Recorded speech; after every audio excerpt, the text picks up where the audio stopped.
पास की डबल मुसीबत, इधर मोदी डुबाकर मार रहे, उधर पब्लिक पाक फौजियों को दौड़ा दौड़ा के मार रही। अब इसका चैप्टर खोल रहा हूं। प्रधानमंत्री नरेंद्र मोदी के सामने पाकिस्तान की फाइल अभी पेंडिंग है, क्योंकि पाकिस्तान सुधरने वालों में तो है नहीं, और पाकिस्तान का फुल एंड फाइनल जब तक नरेंद्र मोदी नहीं करेंगे तब तक पाकिस्तान उछलता रहेगा। इसलिए आप देखें कि फर्जी फील्ड मार्शल असीम मुनीर ने दोबारा वही कांड कर दिया है जो उसने पहलगाम अटैक से पहले किया था। असीम मुनीर ने एक बार फिर भारत के खिलाफ जहर उगला। असीम मुनीर ने कहा है कि पाकिस्तान कश्मीर में आतंकवादियों का समर्थन करता है और करता रहेगा। असीम मुनीर कह रहा है कि पाकिस्तान आतंकवादियों के लिए अपना राजनीतिक, कूटनीतिक और नैतिक समर्थन जारी रखेगा। असीम मुनीर ने खुलेआम झूठ बोला कि भारत के ऑपरेशन सिंदूर का पाकिस्तान ने मुंहतोड़ जवाब दिया। उसके मुताबिक वो नई गीदड़ भभकी लेके आया कि अगर भारत ने दोबारा ऑपरेशन सिंदूर किया तो पाकिस्तान जंग छेड़ देगा। तो छेड़ो ना, रोका किसने है? मतलब ऑपरेशन सिंदूर में पिटने के बाद असीम मुनीर का दिमाग ठिकाने नहीं आया। और मैंने आपसे कहा था कि नरेंद्र मोदी ने पॉज बटन दबाकर दुनिया में मैसेज दे दिया कि देखो इसको लास्ट मौका दिए हैं, अगली बार फिर मारेंगे, क्योंकि उनको पूरा यकीन है कि यह मार खाने आएगा। मुनीर के शैतानी दिमाग में क्या चल रहा है आज आपको बताता हूं। क्या आपकी बार अमरनाथ यात्रा से पहले पाकिस्तान नई साजिश रच रहा है, जिसका हिंट मुनीर ने दिया भी है, उसके बारे में बताऊंगा। यह भी बताऊंगा कि कैसे मुनीर और शहबाज को मोदी डुबो डुबो कर मार रहे हैं और पब्लिक दौड़ा दौड़ा कर मार रही है। ऑपरेशन सिंदूर में पिटने के बाद जब से अमेरिका और चीन ने पाकिस्तान को पुचकारा है, तब से पाकिस्तान को लग रहा है कि वो अगली बार नरेंद्र मोदी की मार खाने से बच जाएगा। लेकिन पाकिस्तान इसी धोखे में अपनी कब्र खोदने में जुटा है। पाकिस्तान नेवी के पासिंग आउट परेड में के दौरान असीम मुनीर ने एक बार फिर अपने आतंकवाद प्रेम का इजहार किया। एक बार फिर भारत के खिलाफ उसी तरह की भड़काऊ बातें की जैसी पहलगाम टेरर अटैक से पहले कर रहा था। मुनीर ने भारत के ऑपरेशन सिंदूर में मारे गए आतंकवादियों को श्रद्धांजलि दी। वो कैसे कश्मीर में आतंकवाद और आतंकवादियों को फुल सपोर्ट देने की बात कर रहा है, एक बार सुनिए इसको। मुनीर को इसको खुद के सपोर्ट के लिए दुनिया से भीख मांगना पड़ता है। कह रहा कि यहां कश्मीर में जो है वो समर्थन करेगा आतंकवादियों का। तुम करो ना, मारेंगे यहीं पे आप आतंकवादियों को, जैसे मार रही है ना हमारी सेना, मारती जाएगी। और ये तो मरेगा नहीं, ये तो उधर बैठा है बंकर में छुपेगा, यहां भेजेगा आतंकवादी। असीम मुनीर ने पहले भी इस तरह की बातें की थी, जिसके बाद पहलगाम अटैक हो गया था। अब असीम मुनीर फिर से वही सब करने लगा है। हाफिज सईद और मसूद अजहर जैसे आतंकी जिनकी ऑपरेशन सिंदूर से हालत खराब है, उन सभी आतंकियों की फौज को असीम मुनीर फिर से खड़ा करने की कोशिश कर रहा है। रिपोर्ट्स के मुताबिक पाकिस्तानी सेना ऑपरेशन सिंदूर में तबाह हुए आतंकी ठिकानों और ट्रेनिंग कैंप्स को फिर से बिल्ड बना रही है। एलओसी के पास दोबारा से आतंकी संगठनों के लिए हाईटेक ट्रेनिंग कैंप्स बन रहे हैं। रिपोर्ट है कि पाकिस्तान और पीओके में फिर से 13 लॉन्च पैड डेवलप कर रहा है। इसके अलावा जम्मू सेक्टर में इंटरनेशनल बॉर्डर पर भी 4 टेरर लॉन्च पैड बन रहे हैं।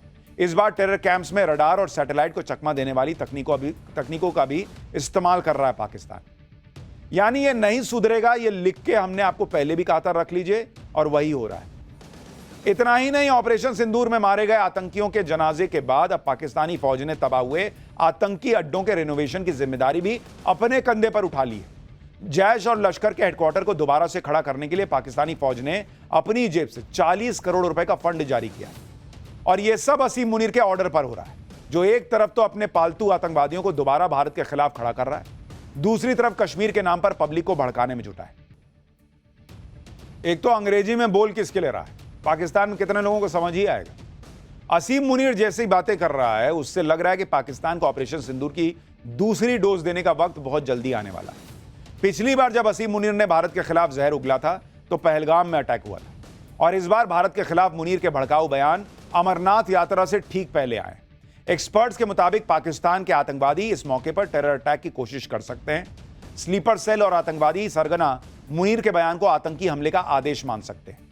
अब असीम मुनीर की मंशा चाहे जो हो, लेकिन पाकिस्तान यह भी याद रखे कि अगर भारत पर दोबारा कोई आतंकी हमला हुआ तो ऑपरेशन सिंदूर पार्ट 2 वहीं से शुरू होगा जहां से भारत ने छोड़ा है ऑपरेशन सिंदूर पार्ट 1। और फिर कोई रहम की उम्मीद भारत से ना करें ये लोग।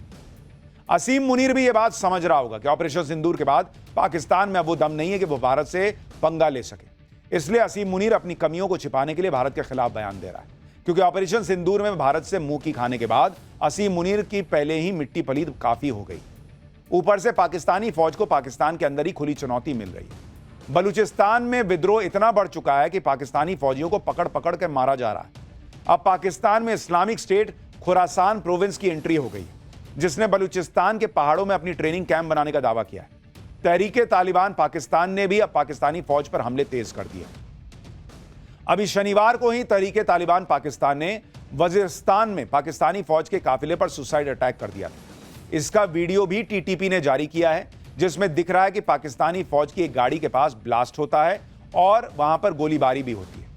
इस हमले में पाकिस्तान के 13 फौजी मारे गए।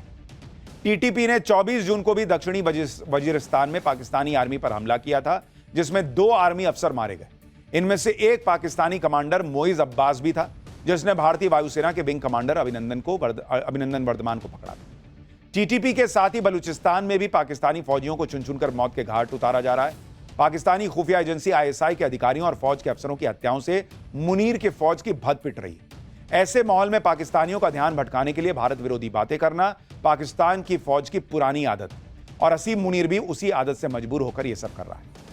बड़बोले असीम मुनीर की बौखलाहट की एक वजह यह भी है कि सिंधु जल समझौते को लेकर नरेंद्र मोदी न तो पाकिस्तान की गुहार सुन रहे हैं, न उसकी गीदड़ भपकियों से परेशान हो रहे हैं और ना ही किसी इंटरनेशनल प्रेशर में आ रहे हैं। इसी बात से पाकिस्तान का गला सूखा जा रहा है। आप देखिए कि पाकिस्तान की गुहार पर हेग में कोर्ट ऑफ आर्बिट्रेशन ने फैसला सुनाया है कि सिंधु जल समझौते को भारत रद्द नहीं कर सकता, तो भारत सरकार ने इस फैसले को अवैध करार दे दिया। भारत सरकार ने कोर्ट ऑफ आर्बिट्रेशन से 2 टूक शब्दों में कह दिया कि भारत ने अंतर्राष्ट्रीय कानून के तहत अपने अधिकारों का प्रयोग करते हुए सिंधु जल समझौते को स्थगित किया है। किसी भी आर्बिट्री कोर्ट में भारत की कार्रवाइयों की वैधता की जांच करने का कोई अधिकार ही नहीं। भारत सरकार ने कह दिया है कि सिंधु जल समझौता तब तक रद्द रहेगा जब तक कि पाकिस्तान अपनी जमीन पर मौजूद हर आतंकवादी को खत्म नहीं कर देता, और तब तक भारत इस समझौते के तहत अपने किसी भी दायित्व को पूरा करने के लिए बाध्य नहीं है। यानी इंटरनेशनल कोर्ट को भारत ने कह दिया है कि ठेंगे से जाओ, हम ना मानते। सिंधु जल संधि को बहाल करने से साफ इनकार करते ही भारत ने पाकिस्तान पर इसके साइड इफेक्ट्स का ट्रेलर भी दिखा दिया। भारत ने जम्मू कश्मीर में चिनाब नदी पर सलाल डैम के 12 गेट खोल दिए, जो बारिश की वजह से ओवरफ्लो हो रहे थे। अगर सिंधु जल समझौता लागू होता तो भारत को यह पानी रोकना पड़ता ताकि पाकिस्तान में बाढ़ की स्थिति पैदा ना हो, लेकिन अब कोई समझौता तो है नहीं। इसलिए अब डैम में ये जो पानी भरा है वो सैलाब बनकर पाकिस्तान की तरफ बह रहा है, जिससे वहां बाढ़ जैसे हालात बनने के आसार बन गए। तो पाकिस्तान जो है कभी सूखे से मरता है, कभी डूब के मरता है, वहां की पब्लिक मारी रही है, और अगर गलती से फिर आतंकी हमला किया तो भारत फिर मारेगा। तो ये तो चलेगा। पाकिस्तान की पर्ची निकलेगी तो उसमें मार खाना ही लिखा है। लेकिन पर्ची निकालने की बात हो रही है तो बागेश्वर बाबा की भी बात करेंगे। अखिलेश यादव का बागेश्वर बाबा पर बड़ा हमला। ऐसी कौन सी पर्ची है जिससे घबरा गए हैं इंडी वाले? एक कथा के 50 लाख। बागेश्वर बाबा का वो वीडियो जिसे देख लिया तो अखिलेश यादव सो नहीं पाएंगे। अब इसका चैप्टर खोल रहा हूं। जाति की राजनीति करते करते इंडी गठबंधन वाले अब ऐसे लोगों को भी टारगेट करने लगे हैं जो लोग हिंदू समाज में एकता की बात करते हैं। ऐसे ही लोगों में बाबा बागेश्वर है जो आजकल अखिलेश यादव के टारगेट पर है। एक तो बाबा बागेश्वर जातिवाद के खिलाफ बोलते हैं, दूसरी बात यह है कि पीएम मोदी उन्हें छोटा भाई कहते हैं, और इन दोनों बातों से बाबा बागेश्वर इंडी गठबंधन के निशाने पर आ चुके हैं। इसमें अखिलेश यादव ने यूपी में यादव बनाम ब्राह्मण के मुद्दे को लेकर अपनी पीडीए वाली राजनीति करते करते बाबा बागेश्वर को निशाने पर ले लिया। बाबा बागेश्वर का नाम लेकर अखिलेश यादव ने क्या नया दांव खेला है, जरा उसको पहले देखिए। पहले यादव बनाम ब्राह्मण करने की कोशिश की गई, अब बागेश्वर बाबा की दक्षिणा पर सवाल उठाया गया है। बागेश्वर बाबा पर अंडर टेबल पैसे लेने का आरोप लगा रहे हैं अखिलेश यादव। बागेश्वर बाबा को महंगा कथावाचक बताने की कोशिश कर रहे हैं। लेकिन बागेश्वर बाबा ने अखिलेश यादव के हमलों की परवाह न करते हुए कौन सा नया संकल्प ले लिया है, इसके बारे में आपको बताऊंगा। इतनी क्लिप्स में आपने गौर किया? अखिलेश यादव कह रहे हैं वो धीरेंद्र शास्त्री टेबल के नीचे पैसा नहीं लेता है क्या? लेते हैं क्या? धीरेंद्र शास्त्री, ना आचार्य धीरेंद्र शास्त्री, ना धीरेंद्र शास्त्री जी। और दूसरी तरफ देश के प्रधानमंत्री कह रहे हैं मेरे छोटे भाई धीरेंद्र शास्त्री जी। कहां धीरेंद्र शास्त्री बोल रहे हैं अखिलेश यादव, कहां धीरेंद्र शास्त्री जी बोल रहे हैं नरेंद्र मोदी। यही बहुत बड़ा फर्क, इतने में आपको सारी कहानी समझ में आ जाएगी। अखिलेश यादव यूपी में पीडीए वाली राजनीति पर चल रहे हैं क्योंकि जातीय संघर्ष में ही उन्हें फायदा दिख रहा है। लेकिन किसी को समझ नहीं आया कि अखिलेश यादव ने अपनी इस राजनीति में बागेश्वर बाबा को अचानक क्यों घसीट लिया। पहले अखिलेश यादव का बयान सुनिए बागेश्वर बाबा, फिर बागेश्वर बाबा ने क्या जवाब दिया है, क्या हुआ है। बागेश्वर बाबा क्या अंडर टेबल 50 लाख रुपया लेते हैं कथा का? उनका कौन सा वीडियो है जो अखिलेश यादव को सोने नहीं देगा, सब दिखाऊंगा। पहले अखिलेश यादव को सुनिए तो। क्योंकि जिस परिवार को कथा करानी थी उन पे इतना संसाधन पैसा नहीं था कि लाखों रुपए वाले कथावाचक बुला लें, क्योंकि कई कथावाचक हैं जो 50 लाख रुपए लेते हैं। कोई किसी की हैसियत है कि धीरेन्द्र शास्त्री को बुला ले अपने घर कथा के लिए? कोई अंडर टेबल लेगा वो बाबा पैसे? आप पता करवा लीजिए, अंडर टेबल नहीं लेते हैं वो धीरेन्द्र शास्त्री। क्या कथा वाचने की पता नहीं कितनी कीमत होगी उनकी, फ्री थोड़ी नहीं। एक लाइन में कह रहे हैं कि 50 लाख लेते हैं धीरेन्द्र शास्त्री जी, दूसरी लाइन में कह रहे हैं पता नहीं कितने पैसे लेते हो। पहले मन तो बना लीजिए कि 50 लाख ले रहे हैं कि कितना लेते हो। अंडर टेबल लेते हैं कि नहीं, आप पता करा लीजिए। अरे जब आपको नहीं पता तो क्यों आरोप लगा रहे हैं? अखिलेश यादव बागेश्वर बाबा की कथा की फीस का मुद्दा क्यों उठा रहे हैं? उसकी वजह यह है कि बागेश्वर बाबा हिंदू समाज की एकता की बात करते हैं, हिंदू समाज को जातियों में न बंटने के लिए कहते हैं। और अगर धीरेन्द्र कृष्ण शास्त्री जी जो कहते हैं वो हो गया तो फिर पीडीए वाली पॉलिटिक्स खत्म हो जाएगी। भाई मुसलमान का बल्क में वोट और हिंदू को जाति में बांट के वोट, यही तो लेके काम करना है। बागेश्वर बाबा कहते हैं कि हिंदू बटो मत, तुम्हारी पहचान हिंदू की बनाओ, जाति के हिसाब से मत चलो। और इसीलिए वो टारगेट हो गए। जो लोग ऐसा कहते हैं कि वो जाति की राजनीति करने वालों को अच्छे नहीं लगते, आप देखिए कि बागेश्वर बाबा किस तरह से हिंदू समाज को एकजुट कर रहे हैं। जातिवाद दूर करने के लिए पद यात्रा करने वाले हैं। फिर से बागेश्वर बाबा 7 नवंबर से 16 नवंबर तक दिल्ली से वृंदावन की फिर यात्रा शुरू कर रहे हैं। बागेश्वर बाबा 180 किलोमीटर की पदयात्रा करेंगे, हिंदुओं को एकजुट करने और जातिवाद के खिलाफ पदयात्रा। जातिवाद के कैंसर से देश को सबसे ज्यादा खतरा है, यह बताते वो कर रहे हैं। और इसके पहले भी उन्होंने किया था, हमने आपको दिखाया था पाठशाला में, पैर छिल गया, सब हो गया, लेकिन चलते रहे, हिंदुओं को बोलते रहे भाई हिंदू पहचान बनाओ, जाति में मत बंटो। यानी बागेश्वर बाबा दोगुनी ताकत से जातिवाद के खिलाफ अपने संकल्प को पूरा करने में जुट गए। तो बागेश्वर बाबा से तकलीफ की एक बड़ी वजह तो यह है, वो हिंदुओं को जगाने का प्रयास कर रहे हैं। हिंदू जाग गया तो इनके वोट का क्या होगा? सिर्फ अपनी राजनीति के लिए अखिलेश यादव ने बागेश्वर बाबा पर कथा के लिए अंडर टेबल पैसे लेने का आरोप भी लगा दिया, जबकि बागेश्वर बाबा देश विदेश में हनुमान कथा सुनाते हैं जिसमें हजारों लाखों की भीड़ आती है। भक्त अपनी श्रद्धा से जो चढ़ावा देते हैं उसी से बागेश्वर धाम का काम चलता है।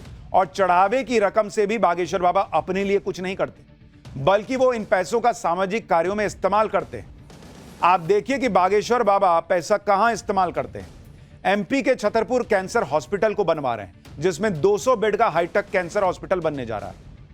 तो अंडर टेबल ले रहे हैं, ऊपर के टेबल ले रहे हैं, कहां आसमान से टपक रहा है, जहां भी टपक रहा है आम आदमी के लिए लगा रहे हैं ना बॉस। कैंसर हॉस्पिटल बना रहे हैं, आदिवासी समुदाय के लिए रिसर्च सेंटर बनवा रहे हैं, सिकल सेल एनीमिया के इलाज के लिए रिसर्च सेंटर बनवा रहे हैं, पिछड़े क्षेत्रों में स्वास्थ्य सेवाओं को बेहतर बनाने की कोशिश कर रहे हैं।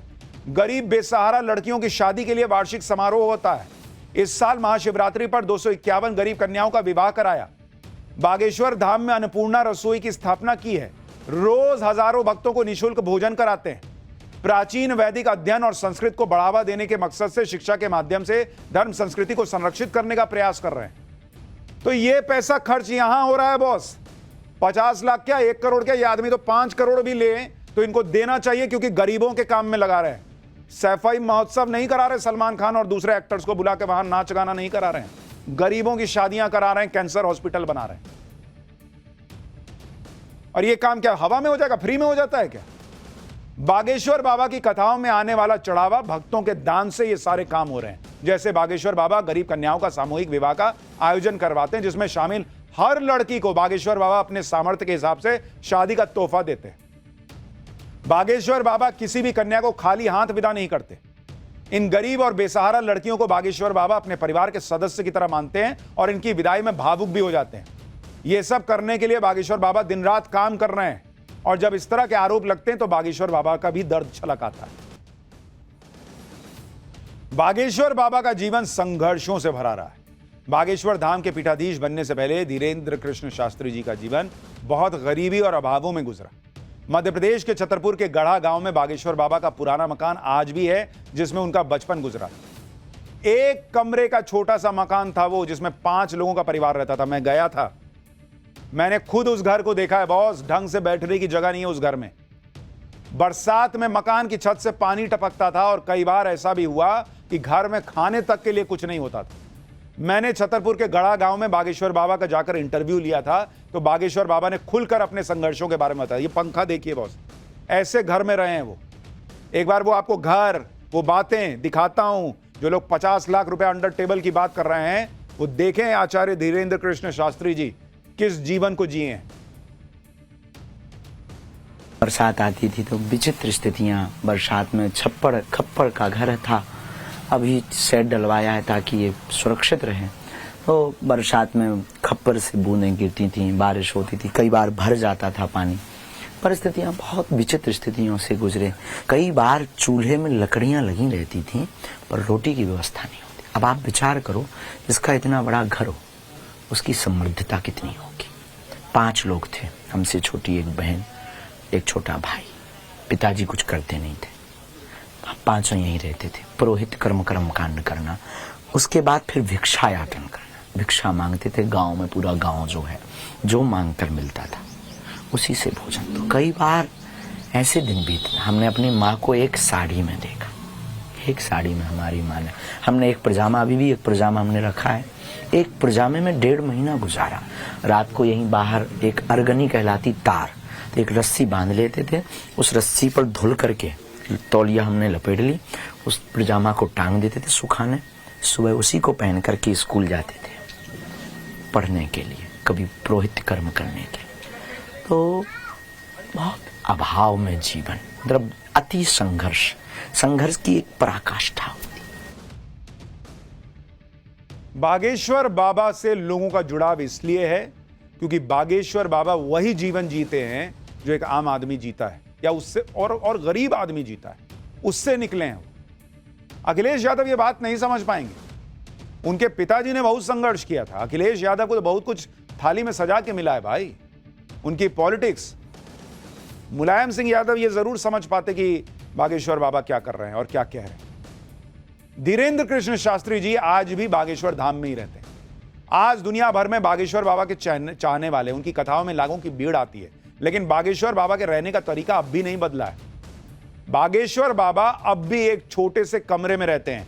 अभी जो उनका कमरा है वो भी देख लीजिए। जो आदमी अखिलेश यादव कह रहे हैं कि 50 लाख रुपए एक कथा के लेता हो, वो जरा किस एक छोटे से कमरे में, एक टीवी, एक बेड और एक वहां पर प्रभु श्री राम की फोटो, इतने में उनका जीवन सिमटा हुआ। देखिए जरा उनका अभी का कमरा, देखिए अभी का।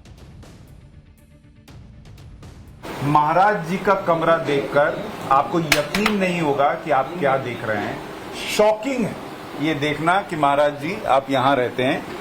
एक 8 बाई 10 का कमरा होगा जिसमें एक बिस्तर के अलावा और प्रभु श्री राम की बड़ी सी मूर्त के अलावा, और इधर एक फोटो है, पोस्टर है, उसके अलावा कुछ नहीं है। बस यहीं चाय पानी भोजन हो गया, यहीं लेट गए। ये आपका जीवन है? यही हमारा जीवन है। ये भभूति रखी, पढ़ाई की पुस्तकें बगल में रखी, तो वो कभी उठा ली, और बस एक छोटा सा टीवी है, इसी में आप पाठशाला देखते हैं? कई बार जब समय मिल जाता है देख लेते हैं, हो गया। हाँ।